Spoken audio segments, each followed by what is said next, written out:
Supercell has a game that they're developing right now that just might be the next big smash hit for their company. They invited me and a few other people to test out a bunch of new things that they have changed. And today, I want to give you my raw, unfiltered take on the game as it stands right now in this beta of Moco. Now, they gave me no guidelines and no restrictions. So let me tell you why Moco might just be the next big thing for Supercell. Let's start off with the good things. Now, bear in mind that this game is in beta, so everything is subject to change, and they are actively wanting feedback, so feel free to praise or criticize the game in the comments below. Just make sure to do it constructively. First off, let's start off with probably the most important thing about the game. That is, it's fun. I mean, I'm not exaggerating when I say I probably put in 20 hours of time testing it in a closed beta that the account's going to be gone. Like, I probably sacrificed videos on Brawl Stars because I couldn't stop playing this game, but let me explain why it's so much fun and the things that I like about it, and then I'm going to talk about some things that I think need some improvement. Now, the most important thing in this game is clearly the combat. That's like 90% of the game, and if that's not satisfying, then what's the point of the game in the first place? Well, I'm happy to say that the combat is really engaging and fun. I mean, first off, you have a bunch of different weapons to choose from. Now, in some games, like World of Warcraft, you choose your character based off of which class that you would like to fill. I mean, you don't go picking a rogue if you want to be a healer. It's pretty simple. But in Moco, you decide what role you're going to play based upon what weapon and gear that you equip. If you want to play a tank, the toothpick and the shield stacked with the appropriate modules, gadgets, and gears is what you want to do. But if you want to play a ranged DPS, well, then the bow is the best choice, even if it made you buggy and invisible. For melee DPS, healing, and more, the equipment is there to let you play whatever you like. Now, that does come with some serious downsides as well, but I'm going to touch on that just in a little bit. The combat, however, is straightforward. There is a main attack button, a dash, and then 3 of your gadget abilities that you choose and customize. Now, every choice that you make in your gear, you can really notice the difference. Sometimes it straight up changes the way you play your character completely, and sometimes it's just a passive ability that's happening, but regardless, it's fun. There are a wide variety of monsters to engage and a handful of different worlds to go to and hunt them. You can go around these maps and take on the monsters yourself, or join in huge battles that are already taking place. And it's nice that you don't have to go around and try to find different enemies, because, well, they're everywhere. I mean, you can avoid them if you really want to, but you just gotta dash a lot and keep running away. Another thing that I really love are the graphics. The graphics of the weapons, effects, and especially the worlds look really amazing, and the team has done a killer job here. There's depth to the landscape as you get near the edges, and all the worlds are different enough and recognizable, and each one has their own type of enemies as well. Points of interest pop up periodically around the map, like special things like collecting a super boost that makes you nearly invincible, but not totally invincible, as I found out. Researchers that need help being protected, or even breaking a cat out of a block of ice. When you're in a world and you're battling, the UI is laid out very well, although I could see some cleanup happening, but that's mainly like in the little menus and such. But overall, the graphics here in Moco are top-notch and very smooth. Now, the pacing of the game is great, from the pace of the combat itself to the pace at which you progress through the levels. Now, you're never really like stuck on one level for very long. The levels actually move pretty quick, although you can get hard stuck on certain objectives if your gear's not good enough to beat them, which is a whole nother problem, but I'll talk on that in a minute. There is an entirely new tutorial and onboarding that is light years ahead of the old tutorial. Now, on a lot of games, the tutorial can be overlooked pretty easy. Like, the developers don't spend a lot of time on it because you play through it once and then that's it, it's done. It's easy to overlook it and not spend time developing it, and that's the way it used to be in this game, but now it has all been redone, and now it gives you a sense of like why you're here, as well as you get to see some new scenery that you hadn't ever seen before, and the environments are really cool there. So they've done a good job on the tutorial and the onboarding of new players. Really good. Now, the big new thing in this version of the game is the deletion of the old printer for gear and the introduction of chaos cores, which is your primary way of progressing in the game. Now, if you've never seen the old style printer, basically you just collected materials, you put them in the printer, and you got a new weapon, or you upgraded your current one with blueprints that you found out in the world. Now, it was fine, and I don't miss it. Now you progress your gear by collecting chaos cores. Now, these have the chance to randomly drop from any monster, but mainly higher level monsters, meaning that if you have the 4th world unlocked in your progress, but you go back to the 1st world to grind it, you're unlikely to get chaos scores. But if you fight a hard enemy in the highest world accessible that you have unlocked, you're going to have a much better chance of finding them. Now, the controversial thing here about these cores is that they are totally random. So if you have 5 weapons, 5 gadgets, and 3 modules unlocked, that chaos score could be for any one of all of those 13 things, and I don't like the randomness. But I'm almost to the dislike portions here, so I'll cover that in much more depth here in just a second. I also really like the skins. They look cool, and there's a wide variety for you to choose from, as well as you can get them for free just by collecting your daily merch tokens. I mean, in the merch store, there are different categories, and in each category, there's even a collection bonus, so you can like get a free ride if you collect all of the merch in that category. Although that cool ride is only on one category, and it kind of makes you want to go to that one, but the other ones have a different skin and a different emote where the dude's dancing. Now, there's not a ton of different ones to choose from right now. There's a good amount, but again, we're in beta. Why would they spend a ton of time making a whole bunch of different skins right now? I'm sure they're going to have more later, but what they've got is very cool. One thing, though, that I would like them to do here is to make skins for weapons. Weapons are very prominent in this game.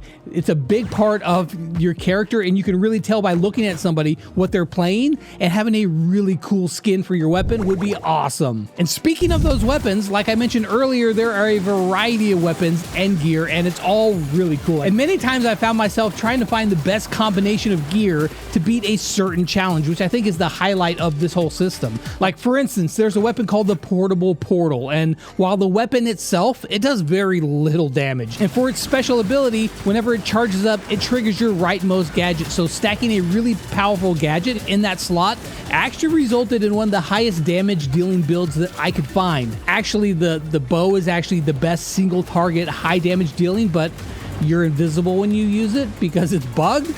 But it was also really low levels. I did not get hardly any upgrades for it, which was unfortunate.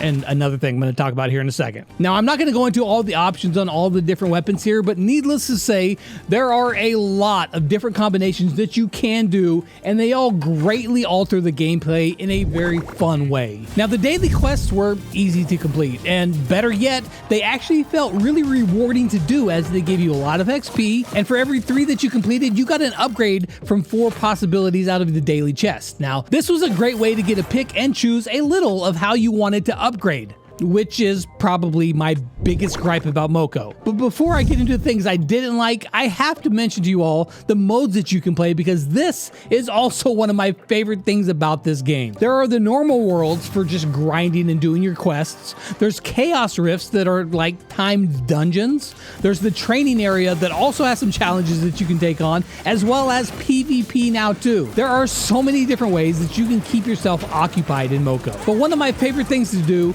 was try to beat my own personal best times in the chaos rifts, and I would keep playing them over and over again, trying different strategies and lucky bots to try to beat my best times, and it was a lot of fun. So those are the things that I really like.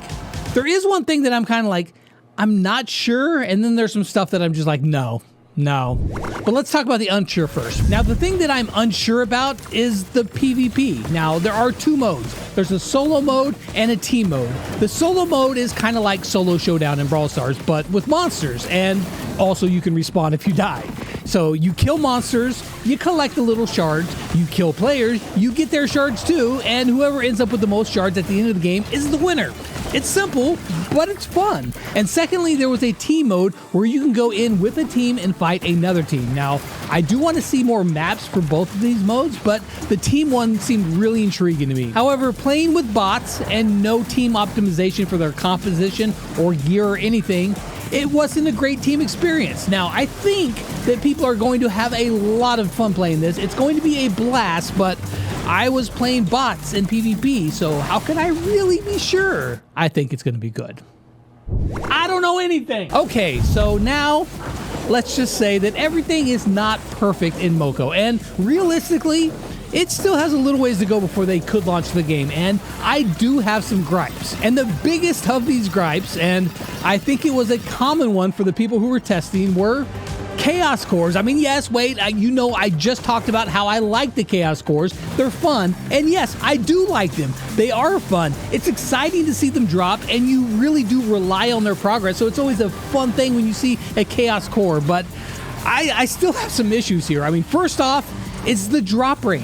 Sometimes they would just hardly never drop. I would grind and grind for nothing but disappointment. I got to the point where I just flat out couldn't beat a lot of the content because my gear was so far under leveled because chaos cores wouldn't drop. That being said, my biggest gripe about chaos cores is the randomness. Now at first, I actually didn't mind too much. I was like, all right, cool. I got a chaos core for this gadget that I don't really use, but whatever, it's okay. But as I progressed, it really started holding me back. And at one point, my highest damage dealing weapon was a healing stick, which is really great for team play, but not great for solo grinding. So while I initially thought it was pretty cool and fun that it was random, I quickly got to the point where I just wanted to be able to pick my own upgrades, man. If you remember back at the beginning of the video, I talked about World of Warcraft and picking your class. Well, that's actually a good thing to some extent too, because while you can be anything you want in Moco, if you want to be a ranged DPS and just through bad luck you didn't get the chaos cores that would help promote that, then you really don't have much of a choice. You just have to play something else until you get lucky with the drops that you can progress and play the way that you want to play. So while there's choice, there's not really choice. You just kind of have to play the cards that are dealt to you, which kind of sucks. I think that at very minimum, you should be able to make a choice like you do for the daily quest. So for every chaos core you unlock, you get a choice of 4 different things you can upgrade. It's not complete choice, but for the most part, you can stack your power towards the gear that you want. Now, I don't think that you need 100% full control of every chaos core. Sometimes randomness is fun, but 100% randomness, it wasn't fun. Now, my next gripe would be the actual character models. They looked almost identical. They were very ambiguous, and maybe that's by design. And I think that it's fine to have those models in there, but giving us some more options would be good. Like, if you wanted to be a tall, skinny girl, then you should be able to do that. If you wanted to be a short, stout guy, you want to do that. You want to be a big guy who's maybe just a little overweight, then cool. Let the people choose that character so that they feel like it's them. I'm not talking about me here. We're just talking about in generalities here. Give us more choices. And the reason why I say this is because I didn't feel connected to my character in any way. I didn't have any way to feel like if I looked at my character, I'm like, yeah, that's my dude right there. And I think that they're missing out on an opportunity for players to get invested in their character in the game. You want to feel a connection to your character, like, yeah, that's my guy right there, or that's my girl right there. It's not enough. And I think that they need to be able to customize your character more so that the player feels connected to that player, and that's going to lead to better engagement from players. So another new thing that they were introducing is the Endgame, and it's called the Elite Hunter program. Once you get to the end, you start just gaining Elite Hunter levels, as well as a new thing called amplifiers. And these amplifiers are basically static stats that you can choose from, which is great, but also horrible because of the randomness of chaos cores. Like, it made getting an upgrade for your weapon even harder than ever before because the pool of things to choose from when you got chaos cores, it's like, okay, well, now the chance of me getting my weapon upgraded is even so much smaller than it was before. In one run, I got like 10 chaos cores and 0 weapon upgrades out of all of them. That sucked.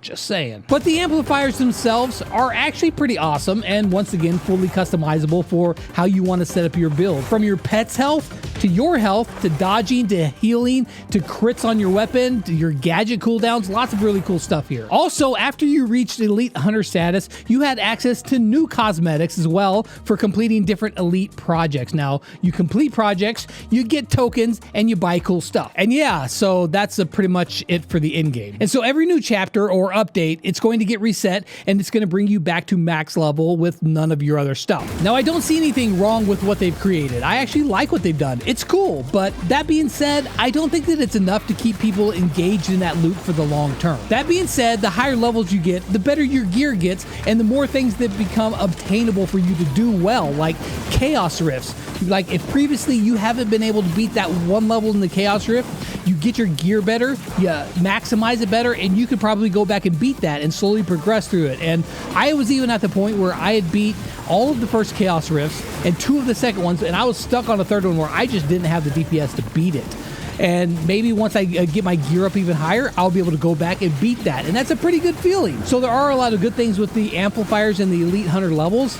I'm just not convinced that it's going to be enough. So then, what is my overall opinion of Moco after this very small exclusive test? Well, it is overwhelmingly positive. Again, I want to stress that I played this game a ton during this test. Not just because I agreed to test it out and give him some feedback, but because I was genuinely having so much fun. Now, I've done this before for Supercell, like on some of their games that they've killed or ones that I just didn't even like very much, where I'd play for a little bit, give some feedback, and be like, okay, there's the feedback. I'm kind of done testing it now because I did what I told you I would do. But with Moco, I just kept playing and playing and playing because the game is a lot of fun. It really hooks you in, and you are going to have a ton of fun playing it. And straight up, that is the most important thing about this game, is that it's fun. It's a good game. It's not ready yet, but it's a good game. And there's been other games that Supercell's put out that I just couldn't see myself playing long term, but Moco is not in that category because it is tremendously fun. That being said, they do have some work to do, but how far they've come and the direction that they're taking the game, it would not surprise me in the least if Moco is the next smash hit from Supercell. Full stop.